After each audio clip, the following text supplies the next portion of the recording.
হালের ভিতরে গরু কি কুরবানির জন্য নিলেন নাকি? কুরবানির জন্য আজকের বাজার কিরকম দেখলেন? গাড়ি আছে, না থাকলে আমার গাড়ি আছে। মোটামুটি চড়াই মনে হচ্ছে, চড়া। একটু দাম বেশি দিয়ে দিলাম। কত দা নিলেন এটা? 1,19,000। 1,19,000। তো দর্শক, যেমন বলছিলাম, জামালপুর গরুর হাটে কিন্তু এইমাত্র এই যে কালারের গরুটা, ব্ল্যাক কালারের গরুটা কিন্তু বিক্রি হয়ে গেল 1,19,000 টাকায়। এই মাত্র বিক্রি হলো।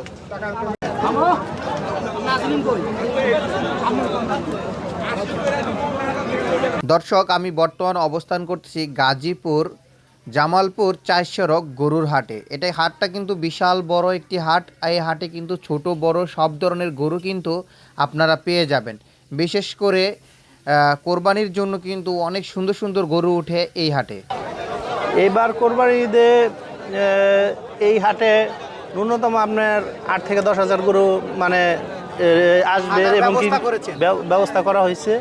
দেখা গেছে ওই পরিমাণ গরু যদি আসে তাহলে ক্রেতাদের এইখান থেকে গরু নিতে কোনো আর সমস্যা হবে না। আর এবারের গরুর দামটাও আপনার ইনশাল্লাহ আগের যে বিগত দিনে যত গরুর হাট গেছে সেই গরুর হাটের মানে হাট থেকে এবারকার গরুর হাটের দামটাও অনেক কম।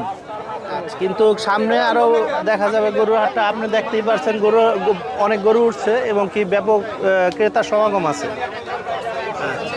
এখানে দেখা যাচ্ছে হাটে আসলে দেখা যাচ্ছে অনেকে দেখা যাচ্ছে ছিনতাই বা ডাকাতি বা চুরির ঘটনা ঘটে, এরকম কোনো নিরাপত্তার ব্যবস্থা আপনাদের হাটে কোনো পুলিশ বা প্রশাসন অবশ্যই প্রশাসন ব্যবস্থা আছে কিনা?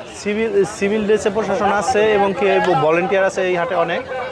সেই ক্ষেত্রে দেখা গেছে ভলেন্টিয়াররা যারা আছে প্রত্যেকের গরু নেওয়ার সময় যে চেকাররা আছে চেক করে দিতেছে এবং কি গরুর মালিককে বলতেছে কি আপনি টাকা বুঝিয়া পাইছেন কিনা। সেই ক্ষেত্রে দেখা গেছে ওই যে প্রতারণার বিষয়টা ওই রকম প্রতারণা এই হাটে নাই বললেই চলবে।